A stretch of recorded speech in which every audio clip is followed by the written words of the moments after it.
So we're only going to concentrate on 3 groups of begonias. So they are the Rex group, the Cane group and the small Rhizomatous group, because those are the 3 groups that tend to be used for houseplants. I would use a media, and this is just an example, you can use other medias of course. I would use a media of peat moss or peat substitute and perlite 50-50. I would make sure that every propagation is in a high humid environment, so that means that you need to either use a propagation box and make sure the leaves don't touch the lid. I would use a bag, or make sure again the leaves don't touch the side of the bag. Let some air in occasionally just to make sure that all the condensation on the inside of your propagator is cleared. I would also give it some bottom heat of about 18 degrees Celsius. In terms of temperature for your propagations, roughly 18 degrees Celsius. They can go higher, but you don't want them to be absolutely frazzling. So I'd say anything over 25 degrees Celsius is going to be too much. I would keep them in bright shade. So not in deep shade, not in direct sunlight. Bright shade would be about perfect. And it would also be a good idea if you would sanitize your tools beforehand and between every propagation that you take. I must confess I don't normally do that, but I take that risk. If you don't want to take a risk, then sanitize your tools. Okay, let's get into it.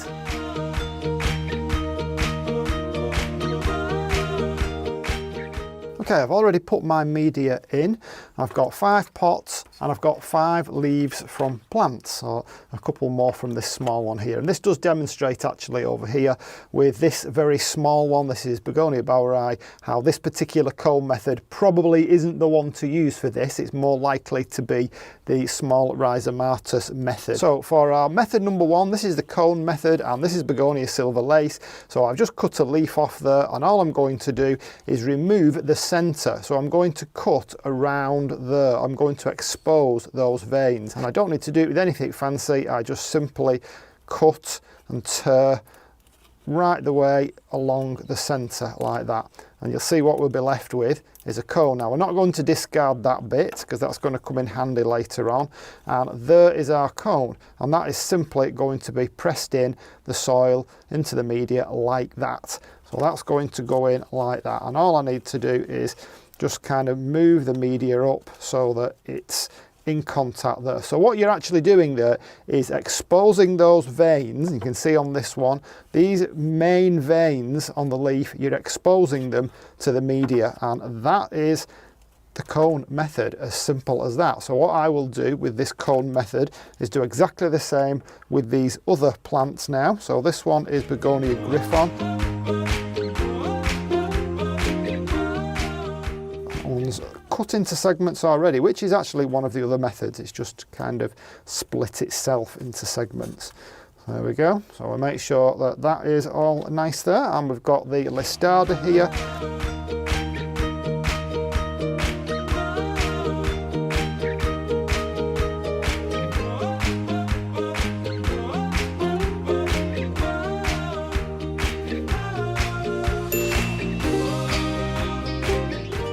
And in whatever length of time it takes to show some results, I'll make another video and we'll have a look at how successful or not these were. So that's method 1, and I've kept all these little bits because they will be used in method 2.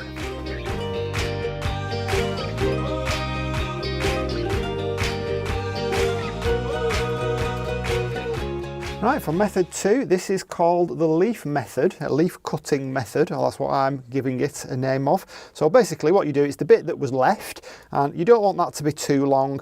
I'm going to do it about 4 or 5 centimetres, and you basically stick it into the pot. So I'm going to do all these at once because I don't want to waste pots. I've not got that many pots. It will actually mean I'd have to clean some, so I'm not going to do that.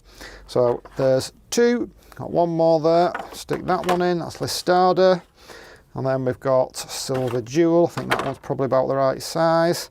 And then these tiny, tiny ones from Begonia boweri, which I really don't think will work, but you know, why not give it a go? I think that one will definitely be the splitting of the rhizome method. So I'm going to do 2 there just to be Again, a little non-scientific. So there's cuttings 2. That's the second method, the ones that I'm calling leaf cuttings, and we'll move on to method number 3. Okay, for the next method, we're down on the floor. So we're looking at this Begonia listada. Now this method more closely resembles your traditional stem tip cuttings, where you would normally cut just below a leaf node. So here I'm going to cut just below a leaf node, as it happens, and I can't really show you right close up what I'm doing, but it's just an ordinary stem. I'll try and show it. It's just an ordinary stem. It's the end point of the new growth. This is a cane type begonia, so I'm just going to snip it off. It does look like it might be a rhizomatous one, but it's not.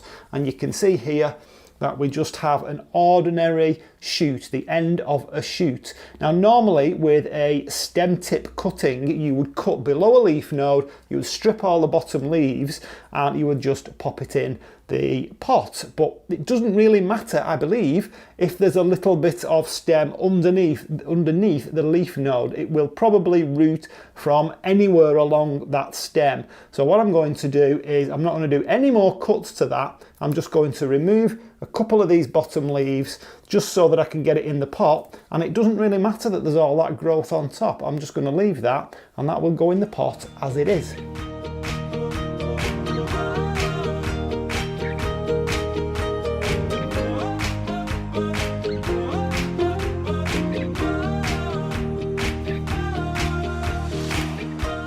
So for method number 3, I've only actually managed to find 2 growing tips that would satisfy the criteria for a stem tip cutting. So you can see I've cut below a leaf node, but there is still a little bit of stem on, and the same with that. We don't need to worry about that. This one is a kind of all tangled up there, so I don't know how that's going to do, but I've not reduced all the leaves. Normally I would. I'm just going to see what happens. This is the way the method was shown to me, so let's see if it works. So I always put them at the side of the pot. I know that's not something that everybody does, but just to give it a little bit of stability really, so that it's not falling over. Same with that one. So we've got listada here, and we've got silver jewel. They're going to go in there, and of course, like all the others, they will go in some kind of high humidity environment with a covering on of some sort, whether it be a plastic bag and the leaves mustn't touch the side of the bag, or it might be a purpose-built propagator if I can get them all in, because they only have a small propagator. So let's move on to method number 4.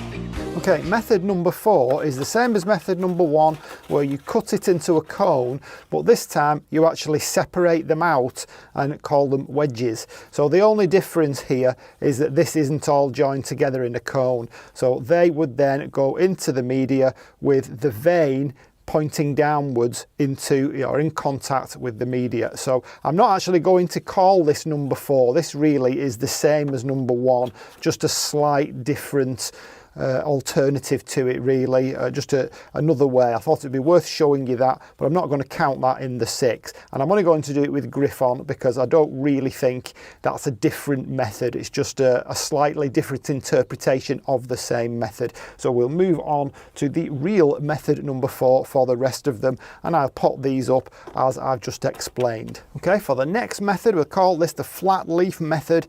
We're going to cut off the main stalk, the petiole of the leaf, and all we're going to do here is cut through each of the main veins, just ever so slightly, just a little tiny cut. You can do it with a knife, you can actually probably do it with your fingers, and it's that little cut that results in hopefully new plants. Okay, so we've just gone through each of the main veins there. Tiny cuts, difficult to see, and that is going to go flat on the surface, and we need to make sure that those cuts come in contact with the surface. So I'm going to weight it down with a little piece of crock like that. I'll do exactly the same with listada here. I'm going to cut off the main petiole there, and I'm just going to put a little, it's easy to see on the back, a little cut through each of those main veins that you can see there, and then we will lay that flat on the surface, and hopefully we'll get some new growth from those little slits. And I'll do exactly the same with the remaining leaf that I've got here.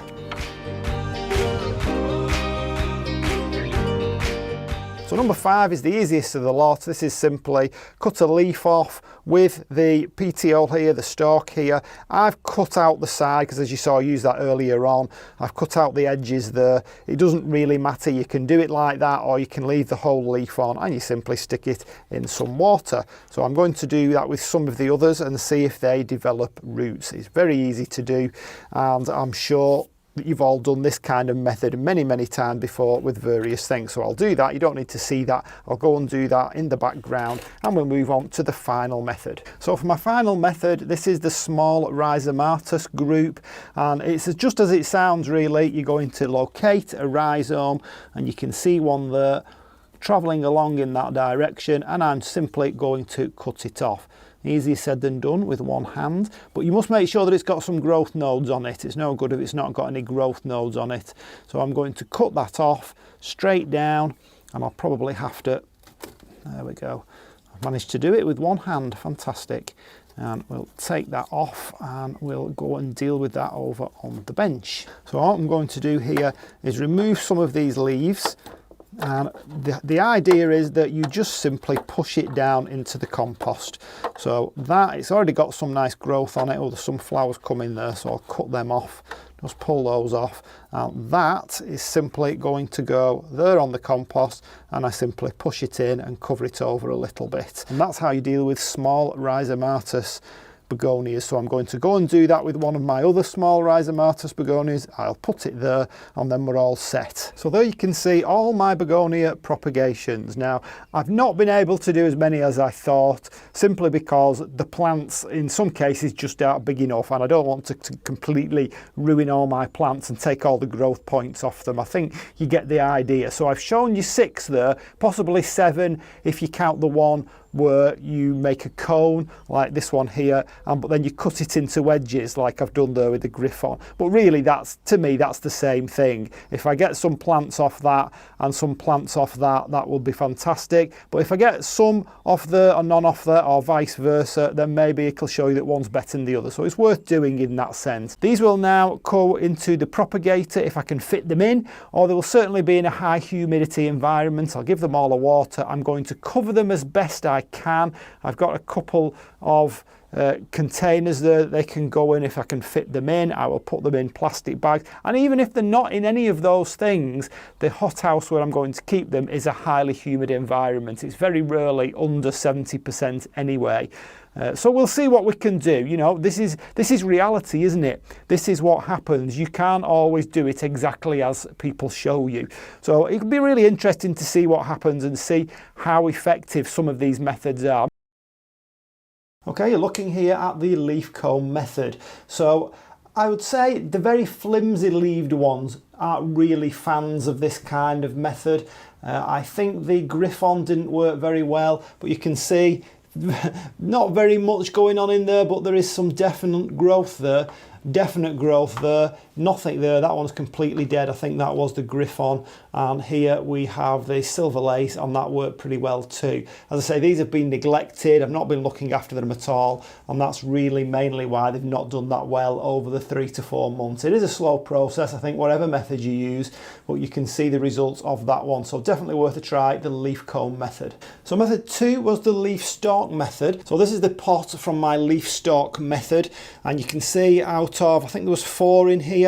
Then the silver lace definitely worked.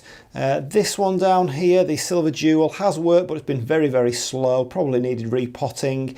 That one didn't work there, that was Listada, and I think there was another one there that's completely died off. So leaf stalk method, mixed results, but does work for the most part. Method 3 is what I'm calling the stem tip cutting method. So that's more of your traditional kind of a cutting, where you would take a stalk and a leaf node. So as you can see here, all doing really well. Listada particularly did well on that, kept most of its leaves, in fact all of them I think. Again, silver lace did really well there. I know it doesn't look like silver lace at the moment, but that's what it will indeed develop into, I think, over time.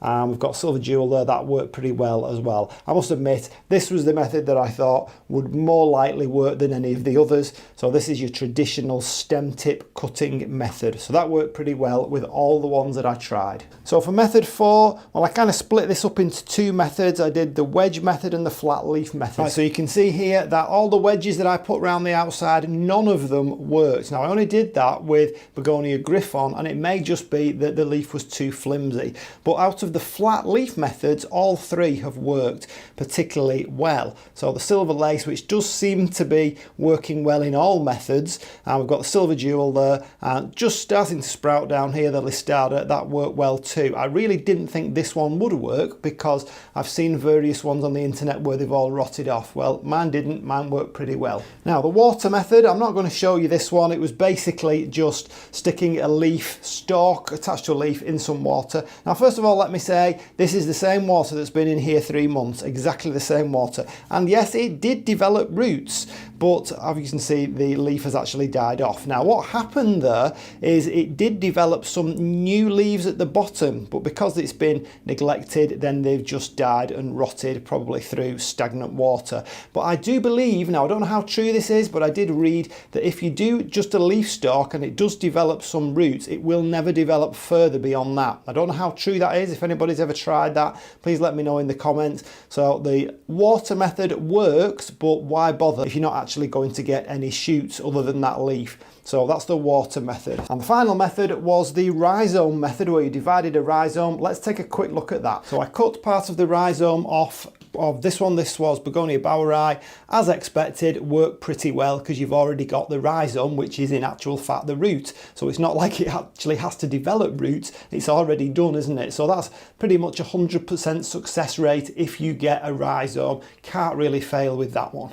So in terms of conclusions, I would say that the majority of methods work pretty well. The only one that didn't work for me was the wedge method, and that was pretty much because I only did it with one begonia. I happened to use this Begonia Griffon over here, sometimes called Begonia Pegasus, and it just happened to be a very flimsy leaf. I expect if you use thicker, more succulent type leaves, they're going to, and succulent I mean by just juicy and thick, I don't mean actual succulents like cacti. They are going to be more likely to work. I do believe that Begonia size Morier over here, or Longiciliata as it's now called, that does particularly well from wedge cuttings. So I think it's just dependent on the begonia that you use. Obviously I've not done every single group of begonia here, I've just used the ones that I've got.